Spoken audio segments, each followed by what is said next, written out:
હવે આપ સુરેન્દ્રનગર જિલ્લાનો સમાચાર પત્ર સાંભળશો, જેના લેખક છે દિનેશ પરમાર. ખડ પાણીને ખાખરા, પાણાનો નહીં પાર, વગર દીવે વાળું કરે ઈ દેવકો પાંચાળ. આ દોહામાં જે ભૂમિની લાક્ષણિકતાની વાત કહી છે એ પાંચાળ પ્રદેશમાં થાનગઢ તાલુકાના તરણેતર ગામે 6 સપ્ટેમ્બરથી આંતરરાષ્ટ્રીય ખ્યાતિ પ્રાપ્ત ભાતીગળ લોકમેળો યોજાવાનો છે. જન્માષ્ટમીના તહેવારો ઉપર જ સુરેન્દ્રનગર જિલ્લામાં પડેલા ભારે વરસાદના કારણે સુરેન્દ્રનગર, વઢવાણ અને ધ્રાંગધ્રાના લોકમેળા બંધ રાખવા પડ્યા હતા, જેને કારણે લોકોમાં મેળા નહીં માણી શકવાનો રંજ જોવા મળ્યો હતો. તેવામાં તરણેતર ગ્રામ પંચાયતે પણ ભારે વરસાદની સ્થિતિને ધ્યાનમાં રાખી મેળો નહીં યોજવાનો ઠરાવ કરી જિલ્લા કલેક્ટરને મોકલતા તરણેતરનો મેળો પણ બંધ રહે તેવી શક્યતા ઊભી થઈ હતી. પરંતુ જિલ્લા કલેક્ટર, જિલ્લા વિકાસ અધિકારી, સાંસદ અધિકારીઓ મળેલી મીટિંગ બાદ આખરે મેળો યોજવા સર્વસંમતિથી નિર્ણય લેવાયો હતો. તરણેતરના મેળામાં દર વર્ષે પશુ પ્રદર્શન હરીફાઈ, ગ્રામીણ ઓલિમ્પિક યોજાય છે, પરંતુ આ વર્ષે પ્રથમ વખત ગ્રામીણ પારંપરિક સાંસ્કૃતિક સ્પર્ધાઓનું પણ આયોજન કરવામાં આવ્યું છે.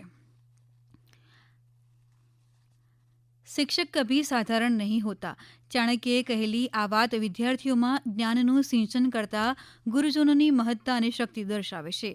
આવતીકાલે શિક્ષક દિવસ છે. રાજ્ય સરકાર દ્વારા શિક્ષણ ક્ષેત્રે શ્રેષ્ઠ કામગીરી કરનાર શિક્ષકોને પારિતોષિક એવોર્ડ એનાયત કરવામાં આવે છે. તેના ભાગરૂપે સુરેન્દ્રનગર જિલ્લા કક્ષાએ શ્રેષ્ઠ શિક્ષક પારિતોષિકની યાદી જાહેર કરવામાં આવી છે. સુરેન્દ્રનગર શહેર સહિત સમગ્ર ઝાલાવાડમાં હાલ જૈનોના પવિત્ર પર્યુષણ પર્વના પાવન દિવસો ચાલી રહ્યા છે. જૈન સમાજના ભાઈ બહેનો પ્રભુભક્તિ અને ધર્મ આરાધનામાં લીન બન્યા છે. જુદા જુદા દેરાસરજી ઉપાશ્રયોમાં પૂજા, અર્ચના, આરતી, તપ, ત્યાગ, તપસ્યા અને ઉપવાસ સાથે જૈનો પ્રભુની ભક્તિ કરી રહ્યા છે. પૂજ્ય જૈન સંત સતીજીઓની પાવન નિશ્રામાં વ્યાખ્યાનો, ધાર્મિક કાર્યક્રમો યોજાઈ રહ્યા છે. સમગ્ર ગુજરાતની સાથે સુરેન્દ્રનગર જિલ્લામાં પડેલા ભારે વરસાદ પછી સરકારી તંત્રના તમામ વિભાગો દ્વારા જનજીવન અને પરિસ્થિતિ સાનુકૂળ કરવાના તમામ પ્રયાસો યુદ્ધના ધોરણે કરવામાં આવી રહ્યા છે. આરોગ્ય વિભાગ દ્વારા શહેરી તથા ગ્રામ્ય વિસ્તારોમાં સ્વચ્છતા, દવાનો છંટકાવ, સર્વેલન્સ, ક્લોરિનેશન જેવી કામગીરી કરવામાં આવી રહી છે. જિલ્લામાં તાજેતરમાં પડેલા ભારે વરસાદથી અસરગ્રસ્ત પરિવારોને Indian Red Cross society Surendranagar district branch દ્વારા કીટનું વિતરણ કરવામાં આવેલ હતું.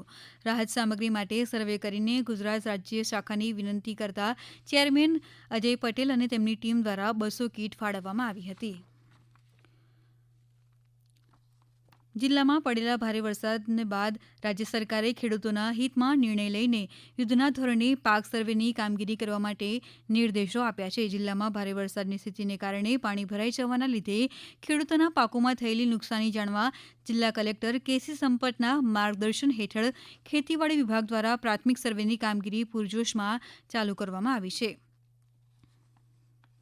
જિલ્લા ખેતીવાડી કચેરી દ્વારા બાગાયત અધિકારીઓ, ગ્રામસેવક તેમજ તલાટીની આગેવાનીમાં 74 ટીમની રચના કરવામાં આવી છે.